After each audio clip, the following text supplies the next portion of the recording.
mouse sweet. This game kinda messed me up, man.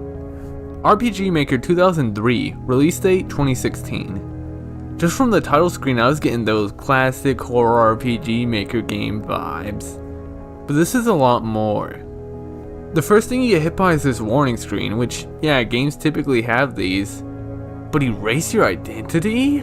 I honestly did not know I was getting into a horror game. And I was playing at night. I hate playing horror games at night, man. So the story is, you're about to start your new temporary job at Chowfront Incorporated. You're underpaid, and you probably aren't going to make ends meet. But maybe this could be the start of something great. Oh cool, you get to select your own little avatar to express yourself. So the game has two difficulties, easy and normal. I chose normal. I'll get to the differences in a bit later. So now, something weird happens. You're suddenly stripped of the character you picked to these dull colors that make up the game's palette. And they ask for your name, but no matter what, they keep saying your real, legal name. And that's what they end up calling you as too, Alice. And they're like, it's okay, we'll call you by your preferred name, then proceed to continue to dead name you, even having Alice written on the wall of your room. I know to most of you all, getting dead named isn't really something that you can relate to, but for some of us, it really hurts. Also, can we talk about how this game did the whole create a character but then have that character not actually matter before Deltarune did? And unlike Deltarune, there's actually a purpose for it here. So now you look like this, and now you're Alice. It's what you're called, and this is how you look. And that's what you remember. Not the character you picked at the beginning, but this one. And as you work here, that's who you become. You're no longer the colorful character you were. This job transformed you into this. I mean, I'm calling her Alice, right? And this is how I drew her for the thumbnail. Although, depending on who you picked, you can also get another character named Haas, but I played through with Alice. So now you're ordered to meet the CEO. You walk through these boring, dull halls, and you even find a dead body that doesn't seem to be much of a high priority to be disposed of. Nobody cares. And then you meet the CEO. Just a desk in a pitch black room, completely non-transparent, just a voice.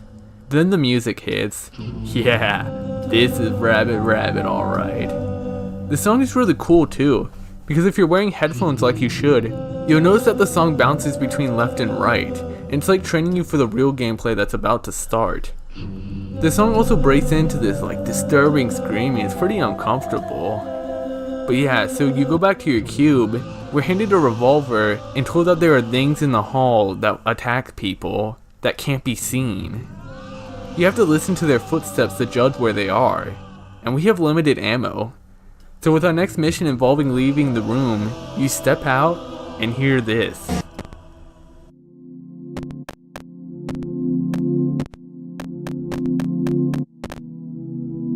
You can pull up the first person view to look around. It was here.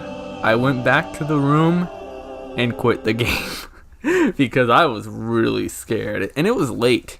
I get a debuff at night where everything is really scary to me. I think it's called paranoia. I decided I'll play in the morning. Here's something interesting about me. Video games don't really scare me. Like, give me your scariest game. Dead Space, PT, Silent Hill, well, I mean those are kind of the same thing. Resident Evil. I don't find those games scary. And I find stuff like Outlast and Amnesia too boring to be engaging enough to be scared. 3D games aren't very scary to me, but pixel games with sprites? I don't know why. Maybe it's because it's what I grew up on, but this stuff scares me so much more. It might be because when games strive for realistic 3D worlds, it's too familiar, too obviously fake. But pixel stuff like this is alien. It doesn't have to be held back by realism. It doesn't have to look good. Another thing is that this game is just scary on its own. It's smart. This game requires you to have headphones on. And that is pretty interesting. You know, most horror games are like, wear headphones for the best experience, and then they jump scare you with like 80 screamers. But here's a horror game where you straight up won't be able to play or will be at a huge disadvantage without headphones. Ear users are cancelled. It's said that the biggest fear is the fear of the unknown. And I agree. It's funny that these huge AAA expensive game companies all have these super scary and detailed monster designs, but nothing is scarier than what you can't see. Another problem is that people make these scary monsters based off what they think is scary. And you may end up thinking this monster is scary, and I may end up thinking they're hot as hell. I'm not trying to run away from them, I'm trying to sleep with them. But when there's nothing, you fill in the blanks. It's like how people don't like the movies as much as the books that they're based off of. Because when you read the book, you use the descriptions to draw your own world that the character is going through. It's more personal. But when you watch the movie, you see what the director saw, and that's a lot less personal. If I can't see anything, I draw on something that is scary to me. And if you can't see them, you don't know when they're going to get you, and what's going to happen to you when they do. And you really can't. The only way you're killing enemies in this is with the auditory cues, and you can only really tell where they are when you enter first person. You'll hear the footsteps and have to aim accordingly.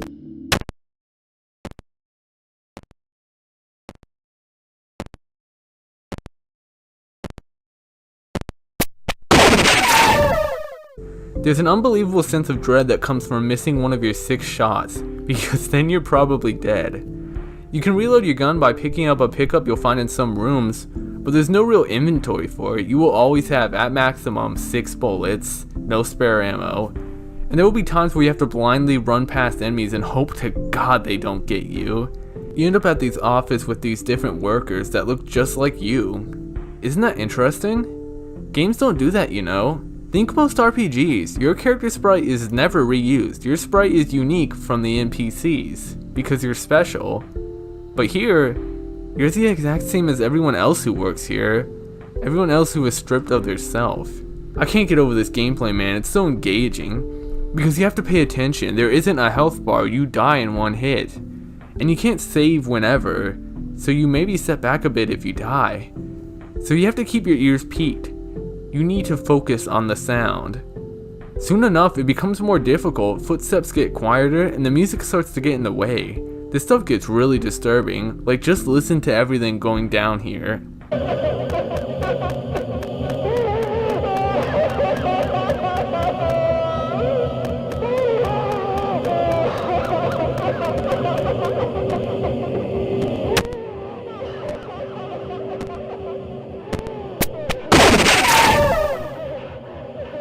This stuff is hard to sit through, man. It's really good. Even after beating this game, I still don't exactly understand how the enemies work, which, for a horror game, that's exactly what you want. It feels so unpredictable, even as someone with a ton of time in RPG Maker. I at first guessed that the enemies teleported, but I noticed I was getting grabbed at the same spots. And you can never really tell how many enemies there are. Sometimes I felt the room had 3 enemies, but really it was just 1. In most horror games, as soon as you understand how the enemies work, it becomes easy, predictable, clockwork. But here, you never really know. I will say I did run into an issue here. This room took me like 30 minutes to complete because I didn't have enough ammo, and this room introduces a new enemy type, which I think is really cool. But it seems like no matter what I did, I couldn't make it past, and there was no way to get more ammo. I had to reload an earlier save. And as tense as these runs are when you don't have ammo or you're just trying to preserve, it's kinda just luck based. It didn't really seem like there was a way to tell where the enemy was, unless if you have the gun out, and even then, I don't think it really guides you to where they are on the field. It's these minor annoyances that make me almost want to recommend easy mode. In easy, you basically just ignore the gameplay, you can't die. But maybe the gameplay is necessary to get across the point of the game. My best advice is to roll with normal and keep a lot of saves so you don't get soft locked. But yeah, I guess I'll talk about the ending. I kinda skimmed over the story, but it's pretty simple. You end up refusing to do whatever random stuff this company wants you to do. There's something I can really relate to about this box part, where it's like, solve the puzzle and push the boxes around, but nobody told you what to do, and you're all alone. Then the manager comes in and yells at you for doing it incorrectly, even though you were never taught how to do it. That crap is relatable, man. So anyways, you end up getting fired, and then get the hell out. I like how this is all posed as escaping an evil facility, like escaping the scary mansion in a horror game. These dull balls forming this maze where everywhere leads somewhere else, yet it all looks the same. That is how people see these corporate jobs. Despite the graphics and gameplay, this is a realistic game. It's something you can interpret too, like, there probably isn't actually invisible monsters going around and killing people, you know? I believe a lot of it is in your character's head. It makes me glad that this is a horror game, and one that delves into the brainwashing corporate world that we are forced to work in, and how much of yourself you're willing to lose just for the idea of hope for a better future. 'Cause that stuff is horrifying, scarier than any monster could ever be. When you finally leave the corporation, you finally see color, and it's crazy. You get called by your real name, not your crummy legal name, your true name. You get a message about suicide and depression. The game ends with the author themselves giving a frank discussion on how they're in a dark place and how they've been trying to talk themselves out of suicide. How this game is just a reason to stop them from killing themselves. You know, honestly, I feel the same for what I'm doing. A lot of people are still in dark places like that. In case if you're curious, the creator is still alive. I mean, they made 3 more games that I'm going to talk about since. Although maybe not the one with sex, we'll have to see. They also have a Patreon page that they still update themselves in. I'm going to link that too. Support them if you have the money. I'm really glad I played this game. Stuff like this is true horror. It's not running from scary monsters in some fictional town. It's just trying to live a normal life. It's scary because it's real. Why make it such a